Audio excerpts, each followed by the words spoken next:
귀한 찬양으로 부활의 주님을 높여주신 우리 시온찬양대에 감사를 드리고, 우리 모두가 이 찬양을 통하여서 정말 주님의 그 은혜를 다시 한번 감사하면 참 좋겠습니다. 우리 기독교는 부활의 종교입니다. 예수님의 제자 그 누구도 예수님의 부활을 기다리지를 않았습니다. 예수님의 제자가 기독교를 부활의 종교로 만들려고 한 것은 아니었는데, 예수님이 부활을 하셔서 제자들에게 나타나셨기 때문에 제자들은 부활의 예수님을 전하게 됩니다. 그래서 기독교가 부활의 종교가 되었습니다. 이렇게 좋은 부활주일에 이 귀한 자리에 참여한 우리 모든 성도들에게 부활의 주님께서 참 기쁨과 또 참 평안을 허락하여 주실 줄로 믿습니다. 우리 모두도 부활의 신앙을 가지고서 늘 하늘의 소망을 바라보면서 살아가는 참된 신앙의 사람들이 될 수 있기를 간절히 원합니다. 예수님께서 십자가에 달려 죽으신 것은 분명한 사실입니다. 많은 사람들이 목격을 했습니다. 그런데 그렇게 십자가에서 죽으신 예수님께서 3일 만에 다시 살아나셨습니다. 그 살아난 예수님을 본 사람이 이제 부활하셨다고 증거를 합니다. 처음에는 막달라 마리아가 부활의 주님을 만난 후에 제자들에게 가서 예수님이 다시 살아났었습니다 하고 말하였을 때에 제자들이 믿지 않았습니다. 그리고 제자 중 2사람이 저 시골로 가다가 부활한 예수님을 만나게 됩니다. 그들이 제자들에게 돌아와서 내가 부활의 예수님을 만났다고 하였지만은 그들도 역시 믿지 않았습니다. 예수님의 부활을 믿는다고 하는 것은 결코 쉬운 일이 아닙니다. 예수님의 부활을 믿는 사람들이 있지만 믿지 못하고 있는 사람들도 참 많이 있습니다. 여러분들은 예수 그리스도의 부활을 믿으십니까? 예수님이 부활하신 것처럼 나도 역시 그렇게 부활하실 것을 믿으십니까? 오늘 제가 부활신앙에 대하여서 말씀을 드리려고 합니다. 성경은 분명하게 믿지 않았다는 말씀을 거듭 강조하고 반복하고 있습니다. 참 사람들은 다시 살아난다는 것, 그 부활을 잘 믿지를 못합니다. 왜냐하면 다시 살아난 사람을 잘 보지 못했기 때문입니다. 제 아내는 대구 서문시장을 자주 가곤 했습니다. 그래서 혹시 거기에서 호떡 사 먹고 있지는 않는가 싶어서 한번 찾아가 보았습니다.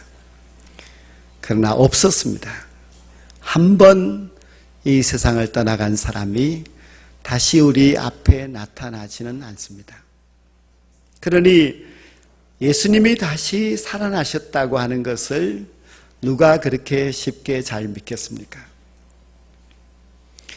예수님의 부활을 보았다고 하는 막달라 마리아는 아주 이른 새벽에 예수님을 보았습니다.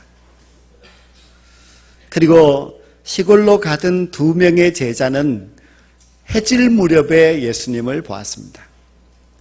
시간적으로 본다면은 그들이 잘못 보았을 가능성이 참 많습니다. 워낙 예수님을 오랫동안 사모하고 살았기 때문에 헛것을 본 것이 아닌가, 그런 생각을 얼마든지 할 수가 있습니다. 이 땅에는 예수님을 믿는다고 하지만은 예수님의 부활을 믿지 않는 사람들도 많이 있습니다. 죽은 사람이 다시 살아난다, 죽은 사람이 다시 부활하였다고 하는 것을 어떻게 믿을 수 있느냐? 죽었다가 다시 살아난 사람이 있어서 내가 내 눈으로 똑똑히 본다면은 믿을 수 있겠지만은 그런 일이 없지 않느냐 하고 잘 믿지 않습니다. 성경에도 믿지 않았다고 말씀하였고, 그리고 오랜 세월 동안에 수많은 사람들도 나는 부활을 믿을 수 없어 그렇게 말하고 있습니다. 정말 부활을 성경은 말씀하고 있는데 우리들은 그 부활을 잘 믿지 못하고 있습니다. 그런데 성경에 보면은 예수님의 부활을 믿는 사람이 있습니다. 믿지 않는 사람들이 있는데 믿는 사람이 있었는데 어떻게 차이가 나는가 하면은 믿지 않았다는 사람은 부활한 예수님을 보았다고 전하는 사람들의 말만 들은 사람들은 믿지 않습니다. 그러나 부활하신 예수님을 직접 자기의 눈으로 본 사람들은 믿습니다. 그래서 보았던 사람들은 다 믿었고 말만 들었던 사람들은 믿지 않았습니다. 말로 듣고서도 믿으면 참 좋은데 그냥 본 사람들의 말을 들은 사람들은 믿지 않았습니다. 그래서 예수님께서는 부활한 자신의 몸을 많은 사람들에게 보여주셨습니다. 예수님의 육신의 동생 야고보도 예수님을 믿지 않았습니다. 예수님은 그 야고보에게 자신의 몸을 보여주셨습니다. 야고보는 믿었습니다. 그리고 그 후에 그는 귀한 사도가 되었습니다. 예수 믿는 사람들을 너무너무 싫어하고 믿는 자를 박해하고 전도에도 믿지 않았던 바울도 부활한 예수님을 본 후에는 믿습니다. 부활한 예수님을 만난 후에는 바울은 믿고 변화되어서 그는 사도로서 일생을 바치게 됩니다. 예수님은 부활하신 후에 500명이 넘는 사람들에게 자신의 몸을 보여주셨습니다. 500명이 넘는 사람이라는 것은 굉장히 많은 사람들이 보았다는 것입니다. 그래서 이 성경 말씀에 보면은 예수님을 죽이고 예수님을 핍박하는 그 대적자들이 예수님이 부활한 것은 거짓말이다 그렇게 말하지는 않습니다. 예수님의 부활을 전하지 말라고 말은 하지만은 부활은 거짓말이야 그렇게 하지 않는다는 겁니다. 그때는 부활한 예수님을 본 사람들이 너무 많았습니다. 도마는 처음에는 예수님을 보지 못하였기 때문에 내가 봐야 믿겠다, 내가 손으로 만져야 믿겠다고 했습니다. 그 의심 많은 도마에게 예수님이 나타나셔서 봐라, 만져봐라고 말씀하였고, 그리고 도마는 믿는 자가 되었습니다. 보면은 믿었습니다. 보지 않고 말만 들은 사람들은 믿을 수가 없었습니다. 보는 것이 참 중요한 것 같습니다. 부활한 예수님을 보면은 아무리 의심이 많았던 자도 믿게 됩니다. 아무리 제자였어도 보지 않고서는 믿지 않았습니다. 보면은 믿게 되니까 간단한 것은 예수님이 지금 나타나서 우리에게 자신의 몸을 보여주면은 우리도 다 믿을 수 있고 얼마나 분명해질 수 있겠습니까? 그런데 예수님은 우리 앞에 그 부활한 몸으로 나타나지를 않습니다. 지금도 짠하고 나타나서 내가 예수다 하고 말씀만 하시면은 모든 것이 좀 시원하게 문제가 풀릴 것 같은데 예수님은 자신의 몸을 우리에게 보여주지 않습니다. 예수님께서 오늘 마지막 절 말씀에 보면은 제자들에게 오셔서 자신의 몸을 보여주시면서 왜 본자가 전한 말을 믿지 않느냐고 그들을 꾸짖었습니다. 즉 본 사람들이 전하지만은 그 말을 듣고 믿었으면은 너무너무 좋았을 것인데 하는 그런 뜻입니다. 예수님의 바람은 그랬지만은 그러나 사람들은 너무나 있을 수 없는 일이기 때문에 보았다는 사람의 말은 믿지 아니하고 자신의 눈으로 똑똑히 보고 믿기를 원하신 것입니다. 예수님의 부활은 사실입니다. 예수님이 부활하신 것은 너무나 많은 사람들이 보았기 때문에 사실이었고, 그리고 초대교회는 그 사실을 다 믿었습니다. 우리도 예수님께서 부활하심을 믿어야만 합니다. 우리는 그 본자들이 전하는 말씀만 듣고서도 믿는 자가 되어야만 합니다. 그러나 사람들은 내가 보지 않았는데 어떻게 믿을 수 있느냐고 합니다.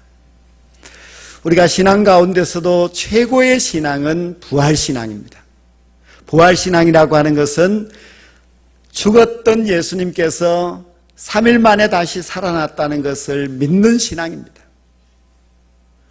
부활신앙이라고 하는 것은 예수님이 그렇게 부활하셨듯이 우리도 예수님처럼 부활한다는 것을 믿는 신앙입니다. 또 부활신앙은 예수님이 부활하셔서 하나님의 나라에 가신 것처럼 우리도 부활하여서 하나님의 나라에 갈 수 있다는 것을 믿는 것입니다. 이것이 최고의 신앙입니다. 바울은 말하기를 죽은 자의 부활이 없으면 우리의 믿음이 헛되다고 했습니다. 죽은 자의 부활을 믿지 않으면 우리의 신앙은 헛된 신앙입니다. 예수님이 부활하신 것처럼 우리도 부활한다고 믿지 아니하고 그냥 나는 예수님을 믿을 거야, 믿으면 되겠지, 그렇게 막연해서는 안 됩니다. 예수님이 부활하신 것처럼 나도 부활하고 예수님이 하늘나라에 가신 것처럼 나도 하나님의 나라에 들어가리라 믿는 그 믿음이 있어야만 합니다. 그 부활신앙을 가져야 되는데 사람들은 보지 않았기 때문에 잘 믿을 수 없다고 합니다. 어떻게 하면 우리가 그 부활신앙을 가질 수 있을까? 우리도 예수님을 만나야 됩니다. 우리도 예수님을 만나야만 우리의 믿음이 확실해지고 부활하신 예수님을 만나야만 우리도 그 제자들과 같이 또 그 여인들과 같이 부활신앙을 가질 수가 있습니다. 우리가 어떻게 예수님을 만날 수 있을까? 예수님이 육신의 모습을 가지고 우리 앞에 나타나서 보여주신다면은 확실하겠지요. 그러나 주님께서 우리에게 그렇게 하지 않고 계십니다.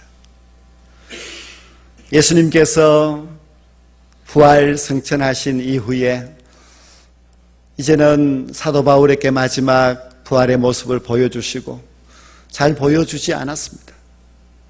그러나 초대교회의 수많은 사람들이 부활의 예수님을 믿었습니다. 그들은 보지 않고서도 믿었습니다. 부활의 증인들이 전하는 말만 듣고서도 그들은 믿었습니다.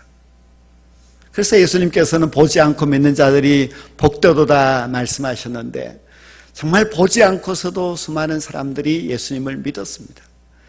그러나 그들은 말만 듣고 믿었기 때문에 그냥 예수님이 부활하셨다고 하는 지식만 가지고서 믿은 것은 아닙니다. 그들이 예수님을 믿었다고 하는 것은 그들이 예수님을 경험하였고 부활하신 예수님을 체험하였고 예수님이 살아계신다는 것을 그들이 똑똑히 보았기 때문에 그들이 믿는 것입니다.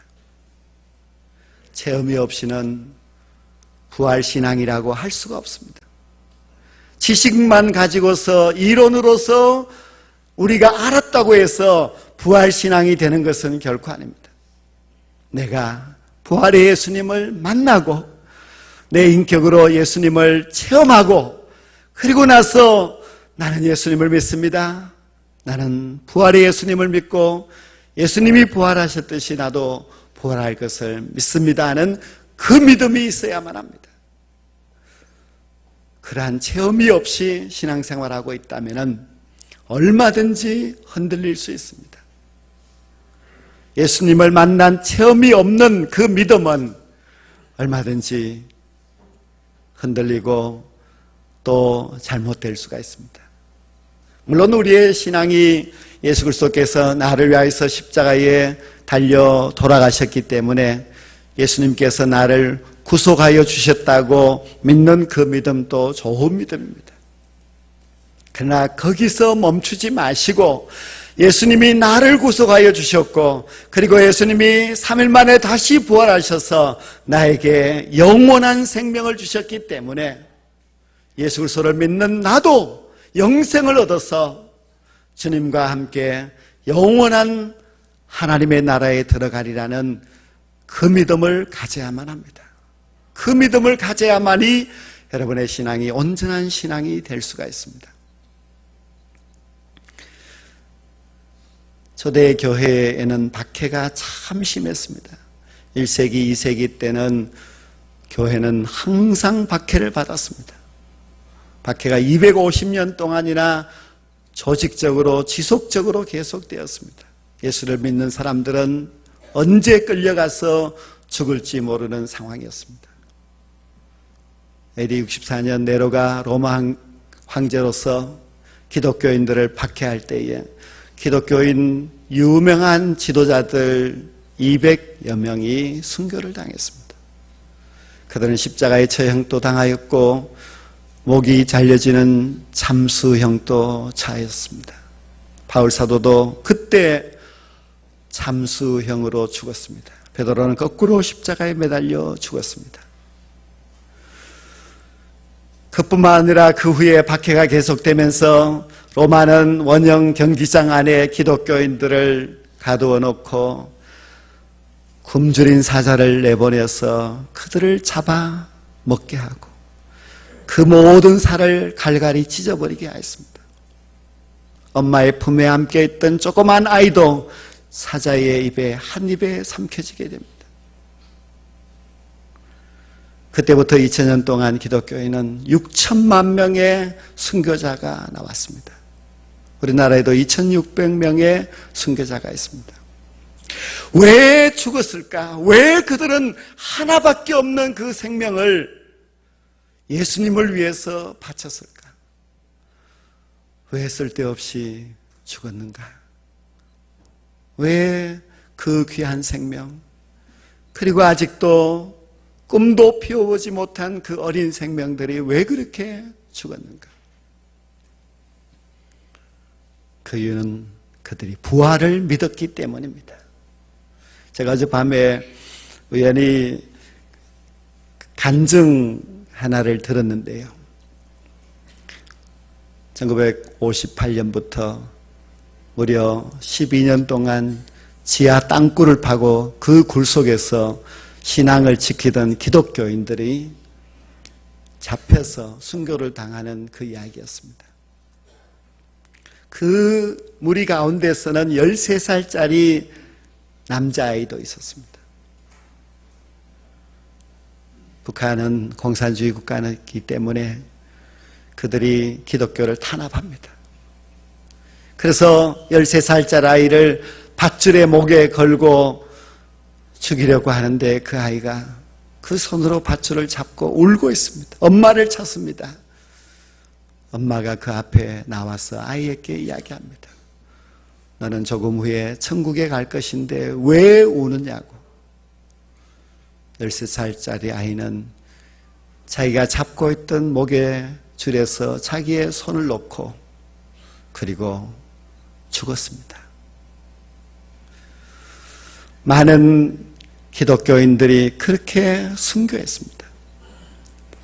왜 사자의 밥이 되고 왜 화형을 당하고 또 창에 찔려서 죽고 어떤 제자는 톱으로 그 몸이 반동강 나서 죽었습니다. 왜 그렇게 죽으면서도 끝까지 신앙을 버리지 않았을까? 그들은 잠시 후에 들어갈 하나님의 나라를 믿었기 때문에 결코 죽음이 두렵지 않았습니다. 제가 그 동영상을 보면서 그 밑에 이제 사람들이 댓글을 달아놓은 것을 쭉 읽어보았는데요. 제일 많은 이야기가 내가 과연 저 자리에 있다면은 죽을 수 있을까? 예수님을 배반하지 않고 저렇게 죽을 수 있을까? 그런 이야기들을 많이 달아놓았습니다. 정말 그 순교의 자리에 우리가 있다면은 나는 예수님을 믿습니다. 내가 여기서 죽는다 할지라도 나는 부활할 것을 믿습니다 하고 그 부활의 신앙을 가지고서 그 무서운 죽음, 그것을 우리가 과연 받아들일 수 있겠느냐는 것입니다. 부활 신앙이 없으면 절대로 그 자리에서 이겨낼 수가 없습니다. 내가 죽지만 죽음이 끝이 아니라 영원한 하나님의 나라가 있다는 것을 믿지 않는다면 우리가 어떻게 그 밖에 그 고난을 이겨낼 수가 있겠습니까? 초대 교인들은 그렇게 수없이 죽어갔습니다. 그러나 그들이 예수님의 그 모습을 자기의 눈으로 똑똑히 봤기 때문에 그렇게 죽은 것은 아닙니다. 그들은 어떤 모습이라든지 부활의 예수님을 만나고 부활의 예수님을 체험했던 사람입니다. 그냥 이론적으로 알고 있는 사람이 아닙니다. 내가 예수님을 만났다는 체험이 있습니다. 성도 여러분, 여러분들에게는 예수님을 만난 체험이 있습니까? 정말 살아계신 예수님을 내가 인격적으로 만난 그 체험이 있습니까? 그 체험이 있으면은 절대로 변하지 않습니다. 어떤 고난과 환난이 닥쳐와도 절대로 의심하지 않습니다. 우리는 오늘 참 좋은 부활절을 맞이하였습니다. 이 부활절은 우리에게 참 기쁜 날이고 참 좋은 날이 분명합니다. 그러나 우리는 이 부활절이 여기서 끝나지 않는다는 것을 잘 알고 있습니다. 우리는 마지막 부활절을 기다리고 있습니다. 그 마지막 부활절에는 우리도 부활할 것이지만 우리보다도 먼저 간 우리의 모든 신앙의 선배들도 부활합니다. 우리 모두가 부활하여서 부활하신 예수님을 우리의 눈으로 똑똑히 보고 그리고 부활의 예수님의 손을 잡고 영원한 천국에 들어갈 그 마지막 부활절을 우리는 바라보며 살아가고 있습니다. 그리고 그날이 반드시 우리에게 올 것을 믿고 살아가고 있습니다. 부활신앙을 가진다는 것은 우리의 인생에 놀라운 변화를 일으키는 겁니다. 부활신앙을 가지게 되면은 그때부터 그 어떤 것도 두렵지 않고 변화된 삶을 살아갈 수가 있습니다. 죽음도 두려워하지 않는 그런 부활의 신앙, 그리고 영원한 영생을 바라보면서 힘있게 살아가는 그 부활의 신앙이 저와 여러분 모두에게 있게 되기를 간절히 원합니다. 그리고 변화된 부활의 신앙을 가지고서 이 땅에 사는 날 동안에 힘써 믿음으로 싸워서 마지막 부활 있는 그날 승리자로서 그 자리에 설 수 있고 그리고 우리에게 주신 그 영생을 가지고서 하나님의 나라에 들어갈 수 있는 저와 여러분 모두가 될 수 있기를 주의 이름으로 간절히 축원합니다. 기도드리겠습니다.